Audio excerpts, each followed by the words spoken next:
Hello दोस्तों, नमस्कार। तो आज हम लोग इसमें सीखने वाले हैं अल्कोहल के निर्जलन के बारे में। इस वीडियो में हम लोग जानेंगे कि किस तरह से अल्कोहल के निर्जलन में दो भिन्न भिन्न उत्पाद बनते हैं। जी हाँ, जो ये टेम्परेचर जो होता है, ये टेम्परेचर बहुत ही इम्पोर्टेंट रोल अदा करता है। अगर इस टेम्परेचर को आप 443 केल्विन जैसा कि लिखा गया है, ये लेते हैं तो यहाँ पर आपको एल्कीन मिलेगी। और जबकि इसको अभी 413 केल्विन कर देंगे तो दूसरा उत्पाद ईथर बनता है। तो इस रिएक्शन में टेम्परेचर बहुत ही इंपॉर्टेंट रोल अदा करता है। आप इस बात को ध्यान रखें और जब भी रिएक्शन करें तो इस टेम्परेचर को जरूर मेंशन करें, नहीं तो रिएक्शन गलत मानी जाएगी। और यहाँ पर जो सांद्र H2SO4 लिया गया है, यही यूज होता है निर्जली कारक के रूप में, क्योंकि H2SO4 जो होता है एक अच्छा निर्जली कारक होता है, यानी किसी भी अणु से जल को निष्कासित करने में, जल को निकालने में वो मदद करता है। तो ये एल्कोहल है जैसा कि आप देख रहे हैं, और एल्कोहल से एल्कीन बनाई गई है। इस एल्कीन बनने की जो प्रक्रिया है एल्कोहल से, ये निर्जलीकरण कहलाती है, क्योंकि यहाँ पर जल के अणुओं का निष्कासन हुआ है, जल का अणु निकल गया है। अगर यहाँ पर देखें तो बेसिक पहले थोड़ा सा हम समझ लें। यहाँ पर ये OH ग्रुप जो लगा हुआ है, ये क्रियात्मक समूह होता है एल्कोहल का। ये होता है जिस कार्बन से OH ग्रुप लगा है, अल्फा कार्बन, और उसके बगल वाला बीटा कार्बन होता है। तो जब भी निर्जलन होगा, अल्फा कार्बन से OH समूह निकलेगा और जबकि बीटा कार्बन से H समूह निकलेगा। तो OH और H मिल करके H2O के फॉर्म में यहाँ निकल गए। और फिर जब H यहाँ से निकल जाएगा तो ये CH2 बचेगा, यहाँ से OH निकल जाएगा तो यहाँ पर CH2 बचेगा। और इस तरह से CH2 और CH2 बचेगा। लेकिन कार्बन के अगर बॉन्ड देखें तो एक बॉन्ड कम हो जाएगा, इसीलिए दोनों के बीच में डबल बॉन्ड लग जाएगा, क्योंकि यहाँ से निकल जाएगा तो एक बॉन्ड कम होगा OH का और एक बॉन्ड H का कम होगा। तो इस तरह से ये डबल बॉन्ड का फॉर्मेशन यहाँ पर होगा। इसकी मैकेनिज्म क्या है, आइए हम लोग मैकेनिज्म देखते हैं। तो ये है एल्कीन बनने की जो मैकेनिज्म, वो हम लोग समझते हैं। तो जो अब इससे पहले हम लोगों ने अम्ल यूज किया है, अम्ल H+ आयन वहाँ से प्रदान करेगा, और अब H+ आयन है, सारा काम इसमें निर्जलन में अम्ल का होता है, यही अभिक्रिया को स्टार्ट करता है। और ये मैकेनिज्म जो है वो 3 स्टेप में होती है। तो सबसे पहले स्टेप नंबर 1 है कि जो अम्ल का H+ आयन है वो अटैक करता है। अब ये H+ आयन कहाँ पर अटैक करेगा, इसकी क्या संभावना है, हम लोग इसको कैसे समझें। तो H+ जो होता है वो, इसके पास इलेक्ट्रॉन की कमी होती है। जहाँ पर भी प्लस लगा है उसका मतलब होता है इलेक्ट्रॉन की कमी होना। और H+ को हम लोग प्रोटॉन भी कहते हैं, क्योंकि हाइड्रोजन में एक इलेक्ट्रॉन और एक प्रोटॉन होता है। इलेक्ट्रॉन निकल गया है, इसीलिए एक सिर्फ प्रोटॉन बचा है, और न्यूट्रॉन तो इसमें होता ही नहीं है। तो इस पर इलेक्ट्रॉन की कमी है, तो ये अटैक कहाँ करना चाहेगा। अब कार्बन के पास 4 बॉन्ड लगे हैं, कोई इलेक्ट्रॉन नहीं है। हाइड्रोजन के पास एक ही बॉन्ड होता, इलेक्ट्रॉन होता है, और एक बॉन्ड लग करके उसने इलेक्ट्रॉन से साझा कर लिया है। तो हाइड्रोजन के पास भी कोई इलेक्ट्रॉन नहीं है। लेकिन ऑक्सीजन का आप 2 इलेक्ट्रॉन देख रहे हैं, अंतिम कक्षा में 6 इलेक्ट्रॉन होते हैं। एक इधर हाइड्रोजन से और एक इधर कार्बन से जुड़ गया है, और उसके 4 इलेक्ट्रॉन बच चुके हैं। तो ये हाइड्रोजन इस पर अटैक करेगा, और अटैक करेगा तो ये अटैक करके इससे, जैसा यहाँ देख रहे हैं आप, ऊपर वाला जो ग्रीन कलर का हाइड्रोजन है ये जुड़ गया है ऑक्सीजन से, और ऑक्सीजन पर आ गया है प्लस चार्ज। अब ऑक्सीजन पर प्लस चार्ज क्यों आया है, क्योंकि ऑक्सीजन ने अपने खुद के इलेक्ट्रॉन डोनेट किए हैं हाइड्रोजन को, और जब भी 2 इलेक्ट्रॉन होंगे तो उससे एक बॉन्ड बन सकता है। तो ये 2 इलेक्ट्रॉन है, 2 इलेक्ट्रॉन मिल करके एक बॉन्ड बन गया है, तो ये एक बॉन्ड ऑक्सीजन से मिल करके बन गया है। और इस पूरे अल्कोहल को जो हम बोलेंगे, इसे बोलते हैं प्रोटोनीकृत अल्कोहल, क्योंकि प्रोटॉन के अटैक से ही अल्कोहल बना है। अब एक बात यहाँ पर है, स्टेप नंबर 1 होता है कि हाइड्रोजन का अटैक होगा इस अल्कोहल पर, और इसके बाद में प्रोटोनीकृत अल्कोहल बनेगा, जैसा कि आप इस रिएक्शन में देख रहे हैं। फिर उसके बाद में दूसरा स्टेप जो होता है वो यहीं से मैं समझा रहा हूँ आपको, ये जल के अणुओं का निकल जाना। यहाँ पर देखें H यहाँ H2 है और O है, यानी H2O जो हमने एरो लगा करके इधर दिखाया है, ये H2O जो प्लस चार्ज है, ये एक अच्छा सा लीविंग ग्रुप होता है। अच्छा सा लीविंग ग्रुप है ये। लीविंग ग्रुप होने का मतलब है कि ये इस पूरे स्पीसीज़ को छोड़ कर निकलना चाहेगा। जब इसको छोड़ कर निकलना चाहेगा ये, तो कैसे निकलेगा ये, इस पर प्लस चार्ज है, ये प्लस चार्ज को समाप्त करना चाहेगा, क्योंकि कोई भी प्लस चार्ज स्टेबल नहीं होता है। वो अपने आप पर एक प्लस चार्ज होता है, एक पाप के तरीके से होता है, तो ये अपने पाप को धोना चाहेगा। ये प्लस चार्ज इलेक्ट्रॉन के द्वारा ख़त्म हो सकता है। और ये जो बॉन्ड बना हुआ है, जो रेड कलर से यहाँ पर बॉन्ड को मैंने दिखाया है इस तरफ को, ये इलेक्ट्रॉन से बनता है, और ये इलेक्ट्रॉन एक ऑक्सीजन का है और एक कार्बन का है। दोनों के बीच में जब साझेदारी हुई है एक एक इलेक्ट्रॉन की, तब ये बॉन्ड बना है। तो ये ऑक्सीजन जो है कार्बन का इलेक्ट्रॉन ले करके और एक अपना इलेक्ट्रॉन इस प्लस को समाप्त करेगा और H2O के फॉर्म में निकल जाएगा, जो मैंने यहाँ पर -H2O लिख दिया है। और ये इसके बाद में बचेगा ये CH3, ये लिखा मैंने CH3, और यहाँ पर बचेगा CH2, और जब कार्बन का इलेक्ट्रॉन ले जाएगा तो कार्बन पाएगा प्लस, तो इस तरह से हो गया प्लस। यानी दूसरे स्टेप में ये बन रहा है, इसको बोलते हैं कार्बोकेटायन।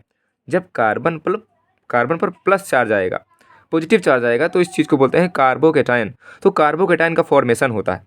अब तीसरे स्टेप में एल्कीन बनती है। अब एल्कीन कैसे बनेगी, देखें, ये प्लस चार्ज अभी अपना ख़त्म करना चाहेगा। मैंने इससे पहले डिस्कस किया अभी कि प्लस चार्ज जो है वो स्टेबल नहीं होता है। अब यहाँ का जो मैंने दिखाया है, इस चीज़ को फिर से यहाँ पे समझें। जब ये OH निकल जाएगा, इस पर प्लस आ जाएगा, ये OH के साथ में H+ भी निकल गया, तो इस पर प्लस आया। अब ये प्लस आएगा तो हाइड्रोजन जो है वो अपना इलेक्ट्रॉन यहाँ पर देगा। ये जो बॉन्ड है, ये बॉन्ड यहाँ शिफ्ट हो जाएगा कार्बन कार्बन के बीच में। तो कार्बन कार्बन के बीच में बॉन्ड शिफ्ट हुआ, तो इस पर जो प्लस था यहाँ पर जो आप देख रहे हैं वो इलेक्ट्रॉन से समाप्त हो जाएगा। और उसके बाद में ये इलेक्ट्रॉन जो है एक हाइड्रोजन का है और एक इस बॉन्ड में एक कार्बन का है। तो हाइड्रोजन ने भी अपना इलेक्ट्रॉन दिया, इसलिए हाइड्रोजन प्लस के फॉर्म में यहाँ पर मैंने लिख दिया, निकल गया। जब प्लस के फॉर्म में निकल गया तो यहाँ पर बचेगा CH2 जो यहाँ पर लिखा गया है, और फिर यहाँ पर ये पूरा निकल गया है, यहाँ पर CH2 बचा है, इसके बीच में डबल बॉन्ड बन जाएगा और इस तरह से एल्कीन बन जाएगी। तो इस तरह से होता है एल्कीन का फॉर्मेशन। ये था पूरा मैकेनिज्म, 3 स्टेप में हुआ है।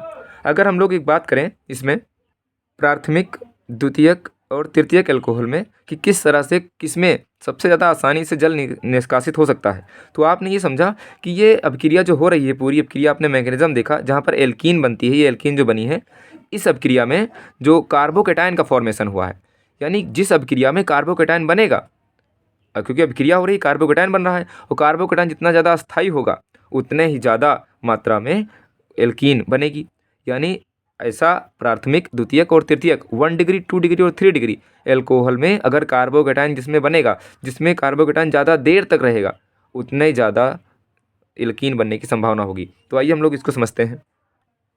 यहाँ पर अगर पूछा जाए कि एल्कोहल का जो निर्जलन होता है वो आसानी से किसमें होगा, यानी सरलता का क्रम, तो प्राथमिक एल्कोहल में सबसे देर में, यानी सबसे कम आसानी से अल्कोहल से जल निकलेगा, जबकि द्वितीयक अल्कोहल में थोड़ा सा और आसानी होगी, जबकि तृतीय अल्कोहल में सबसे आसानी से निर्जलन होता है। तो अगर निर्जलन करने की बात आए तो तृतीयक अल्कोहल को आप आसानी से निर्जलित कर सकते हैं।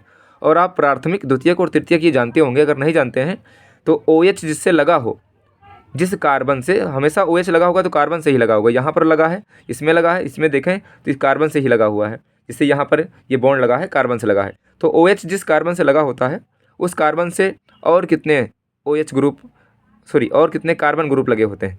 तो कोई भी OH जो है, इस कार्बन से कोई कार्बन नहीं है, तो ये प्राथमिक है। ये OH इस कार्बन से लगा हुआ, उससे एक और कार्बन लगा है, तो ये प्राथमिक है, क्योंकि एक कार्बन लगा होगा तो प्राथमिक। अगर OH जिस कार्बन से लगा हुआ है तो इस कार्बन से लगा हुआ है, इस कार्बन से इधर एक कार्बन, इधर कार्बन, 2 कार्बन लगे हैं, तो ये द्वितीयक है। और तृतीयक में OH जिस कार्बन से लगा हुआ है उससे 3 कार्बन लगे हुए हैं, तो आप इससे पहचान सकते हैं। अब यहाँ पर जैसे OH निकल जाएगा यहाँ से, तो OH निकलेगा जब H+ इस पर अटैक करेगा और फिर यहाँ पर प्लस चार्ज आएगा, ये ज़्यादा स्टेबल होगा। ऐसा क्यों? क्योंकि ये प्लस चार्ज जल्दी ख़त्म नहीं होगा। ख़त्म क्यों नहीं होगा? क्योंकि इधर से CH3 थोड़े बड़े मॉलिक्यूल होते हैं, और जबकि इस पर अटैक कर पाना मुश्किल हो जाएगा।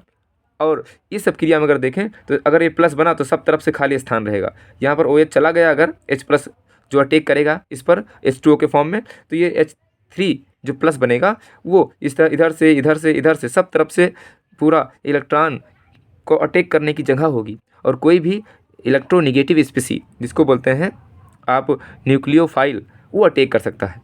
और फिर इसमें भी वही क्रिया होगी, इसमें सिर्फ हाइड्रोजन 3 तरफ से होंगे। तो इस चीज़ से आप समझ सकते हैं कि 3 डिग्री एल्कोहल का आसानी से आप निर्जलन कर सकते हैं, जबकि प्राथमिक एल्कोहल या फिर मेथिल एल्कोहल का निर्जलन करना उतना आसान नहीं जितना कि 3 डिग्री एल्कोहल का है। अब हम लोग देखते हैं कि जब टेम्परेचर को इसमें हमने लिया है 443 केल्विन, और जैसा कि आप ऊपर देख रहे हैं, और 413 केल्विन लेने पर क्या होता है। यहाँ पर देखें, इस टेम्परेचर को हमने लिया है 443 केल्विन, तो एल्कीन बनी है, लेकिन 413 केल्विन लेते हैं तो ईथर बनता है। आइए उस रिएक्शन को हम लोग समझते हैं। तो यहाँ पर देखें, ये हमने आपको समझा दिया है, ये एल्कीन का बनना 443 केल्विन पर एल्कीन बनती है, लेकिन टेम्परेचर 413 केल्विन लेंगे और H2SO4 की उपस्थिति में, तब आपको मिलने वाला है ईथर। अब ईथर कैसे बनेगा, इसकी मैकेनिज्म क्या होती है, ये समझ लेते हैं हम लोग। फिर यहाँ पर हम लोग इसको क्रियाविधि के माध्यम से समझते हैं। तो ईथर बनने की क्रियाविधि में ये जो H प्लस है वो फिर अटैक करेगा उसी तरीके से। H प्लस अटैक कहाँ करेगा, क्योंकि इसके पास इलेक्ट्रॉन की कमी है। इलेक्ट्रॉन की कमी है तो अटैक करना चाहेगा जहाँ इलेक्ट्रॉन होंगे, तो इस पर मतलब यहाँ पर इलेक्ट्रॉन ज़्यादा है ऑक्सीजन पर, ये अटैक करेगा। फिर जैसे पिछले प्रोसेस में हुआ था कि ये हाइड्रोजन के साथ में ऑक्सीजन का एक बॉन्ड बन जाएगा और ऑक्सीजन पर प्लस आ जाएगा, क्योंकि ऑक्सीजन ने अपने इलेक्ट्रॉन दिए हैं, जो अपने इलेक्ट्रॉन देता है उस पर प्लस आ जाएगा। जब प्लस आ जाएगा फिर ये यहाँ पर एक H2O आपको दिख रहा होगा, ये ग्रुप पूरा यहाँ पर H और ये O यानी H2O, फिर ये निकलना चाहेगा क्योंकि अच्छा लिविंग ग्रुप होता है। यहाँ से इलेक्ट्रॉन लेगा ये वाले इलेक्ट्रॉन लेकर के निकलना चाहेगा। इस चीज़ को मैं आपको यहाँ पर दिखाना चाहूँगा, यानी ये जो फॉर्मेशन हुआ है ये इस तरह से यहाँ निकलना चाहेगा, लेकिन यहाँ पर ऐसा नहीं होता है। ये टेम्परेचर कम होने की वजह से है। अगर टेम्परेचर ज़्यादा होता तो जलकाणु यहीं पर निकल जाता, लेकिन होगा क्या आगे हम लोग देखते हैं। फिर ये जो स्पीसी पूरी बनी है इसी पर दूसरा एल्कोहल अटैक करता है। यहाँ पर देखें, ये एक एल्कोहल CH3CH2OH जो ऊपर था, एक एल्कोहल इस प्रोटोनीकृत एल्कोहल पर अटैक करता है। ऐसा हुआ क्यों? ऐसा टेम्परेचर कम करने की वजह से हुआ है। अगर इसी टेम्परेचर को हम 413 की जगह पे 443 रखते तो यहीं पर जल निकल जाता और कार्बोकैटायन बनता, जबकि टेम्परेचर कम करने की वजह से ऐसा नहीं हुआ है। ये एल्कोहल का ये यहाँ पर इस पर अटैक करेगा। ऐसा अटैक क्यों होगा? क्योंकि यहाँ पर ए प्लस अपना समाप्त करना चाहेगा, ये ऑक्सीजन अपना प्लस समाप्त करना चाहेगा, तो यहाँ से इलेक्ट्रॉन लेगा। जब यहाँ से ए इलेक्ट्रॉन लेगा तो ये वाला आकर के इस प्लस पर अटैक, इस कार्बन पर अटैक करेगा। तो जब ये कार्बन पर निगेटिव वाला अटैक करेगा तो ये इस पर कार्बन के पास 4 बॉन्ड, 2 हाइड्रोजन के, एक इधर से पहले से हैं, ये टूटेगा और ये इस पर अटैक करेगा। जब ये अटैक करेगा तो यहाँ पर CH3CH और CH3CH2 और O ये आकर के जुड़ जाएगा। कैसे जुड़ेगा हम लोग इसको नीचे समझते हैं। यहाँ पर देखें, ये जैसे ये इस पर अटैक करेगा, अब अटैक करेगा तो ये वाला बॉन्ड अब टूटेगा। अब ये टूटेगा तो H2O के फॉर्म में ये बाहर हो जाएगा, इधर ये पूरा ग्रुप, फिर बचेगा आगे CH3CH2। तो हमने लिखा है CH3CH2, और ये वाला जो पूरा स्पीसी है ये आकर के कार्बन से जुड़ा हुआ है। तो ये कार्बन के साथ में देखें, ये ऑक्सीजन जुड़ा है, अटैक कर रहा है कार्बन से।